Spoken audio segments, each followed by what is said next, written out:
IHSG sendiri sampai akhir tahun? Karena kan kemarin sempat anjlok lagi ke level 6.700, saya sempat berbicara kepada teman-teman research juga, ternyata sepertinya support dan resistennya ini agak sedikit turun. Kita sempat berbicara beberapa bulan lalu itu masih optimis lah di kisaran 7.200, 7.300 finish sampai akhir tahun 2023. Tapi Anda melihatnya apakah masih bisa tercapai level tersebut?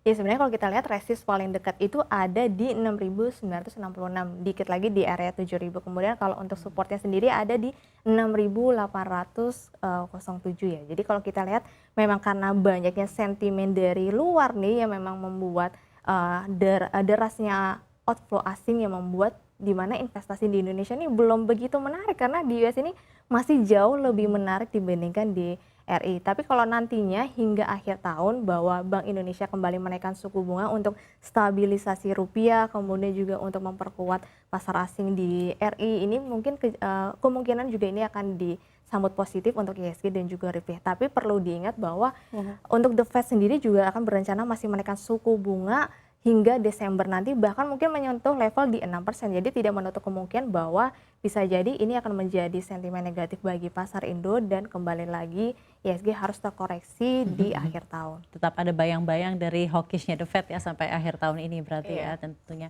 Dan mungkin juga sedikit saja juga Susi, karena ada begitu banyak eskalasi yang terjadi gitu ya di luar dari secara geopolitik Israel dan Hamas yang tidak disangka-sangka terjadi 7 Oktober. Bagaimana juga ini turut menjadi penggerak atau memberikan volatilitas yang lebih dalam terhadap pasar keuangan tidak hanya di Indonesia tapi juga seluruh dunia. Ya sebenarnya kalau untuk perang di Timur Tengah Israel Hamas ini sebenarnya paling berpengaruh itu adalah di komoditas minyak ya, karena kalau kita lihat di mana sekitar sepertiganya di wilayah Timur Tengah itu adalah produsen minyak. Jadi kalau misalkan gejolak geopolitik dari Israel dan juga Hamas ini berlanjut, otomatis ini akan mengganggu pasokan dari minyak sendiri. Ketika pasokan minyak terganggu, ini akan membuat harga minyak melambung bahkan bisa menyentuh di 100 US dollar per barel. Kalau misalkan harga minyak naik, ini akan merugikan Indonesia. Kenapa? Di Indonesia itu adalah importir yang cukup besar untuk minyak ya, karena untuk produksi dalam negeri kita itu belum mencukupi kebutuhan dari dalam negeri, karena kebutuhan BBM kita tuh cukup besar sehingga kita masih impor minyak dari luar ya, terutama juga ada dari Arab Saudi salah satunya, terutama untuk impor kita terbesar yang kedua. Kemudian kalau kita lihat ketika nanti harga minyak naik, beban kita kan harus yang dikeluarkan lebih banyak. Ketika dikeluarkan lebih banyak berarti inflasi di Indonesia naik lagi nih. Kalau inflasi naik otomatis juga ini akan membuat dampaknya secara jangka panjang permintaan menurun sehingga juga ini akan mengganggu stabilisasi dari ekonomi Indonesia sendiri. Ya, jadi kita lihat ya, Fir, tadi kan mungkin di segmen 1 tadi juga ada rilis kinerja keuangan dari Bank BRI ya. Bank BRI, dan luar biasa juga untuk kinerjanya di kuartal 3 ini. Profit bersihnya di 44T untuk kuartal 3 ini saja. Nah, ini juga bagaimana nanti mempengaruhi gerak emiten BRI dan juga secara overall sektor finansial IHSG sendiri seperti apa? Ini kalau kita lihat memang berdasarkan movers, bank-bank big cap begitu ya, ini yang menopang IHSG untuk ditutup di zona hijau hari ini, Mbak Susi. Ya, kalau kita lihat memang kan untuk perbankan itu sudah tercermin seperti yang saya bilang tadi di pertumbuhan kredit perbankan Indonesia pada periode kuartal 3 yaitu di bulan Juli, Agustus, September yang sudah hampir ke targetnya BI di 9%.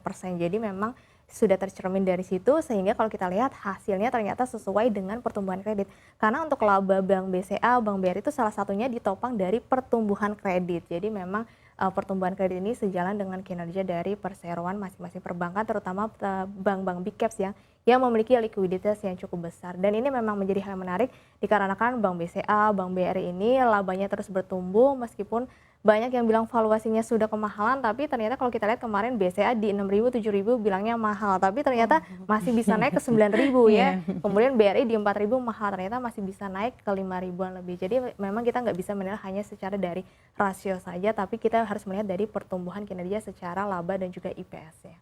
Baik, memang sebenarnya kita mesti tahu ya, di minggu ini tuh kita masih banyak Iya, tentunya. terkait dengan juga politik begitu di dalam negeri. Tapi kalau kita bertanya begitu ya kepada Mbak Susi, ini seperti apa sih proyeksi IHSG dan juga rupiah di pekan ini? Ya untuk proyeksi dari IISG sendiri sebenarnya masih ditopang dari kinerja-kinerja saham yang bakal rilis ya di kuartal 3 terutama untuk sektor komoditas minyak yang diprediksi kuartal 3 harusnya bisa melambung karena terdorong dari harga minyak yang naik sepanjang kuartal 3 2023. Kemudian kalau kita lihat ya Safira untuk perbankan sendiri juga kan kita lihat dari pertumbuhan kredit perbankan sudah ke target BI ya di bulan Juli hingga September. Ini juga sudah mencerminkan bahwa nanti kinerja beberapa laporan keuangan perbankan terutama yang memiliki likuiditas besar harusnya akan sama seperti Bank BCA dan juga Bank BRI yang mencatatkan kinerja yang cukup baik. Dan kemudian kalau kita lihat dari sektor consumer kemungkinan akan banyak yang turun dikarenakan kenapa? Kemarin kan judi online sempat heboh-hebohnya ya. Jadi kalau kita lihat nih Indonesia ini salah satu judi online yang cukup besar sehingga transaksinya yang harusnya biasanya untuk konsumtif tapi malah dipakai ke judi online. Jadi seharusnya kuartal 3 sektor consumer ini harusnya akan tergerus labanya. Tapi kalau kita lihat bentar lagi kan ke pemilu nih. Biasanya nih pemilu ini butuh bagi-bagi sembako, kemudian ada bikin baju partai, kemudian ada bikin benda. Ini kan mempengaruhi sektor consumer, retail, kemudian juga bisa mempengaruhi sektor telekomunikasi karena akan banyak aktivitas untuk telekomunikasi membicarakan hal-hal yang berhubungan dengan capres dan cawapres. Ini harusnya menjadi sektor yang menarik tapi nanti di tahun 2024.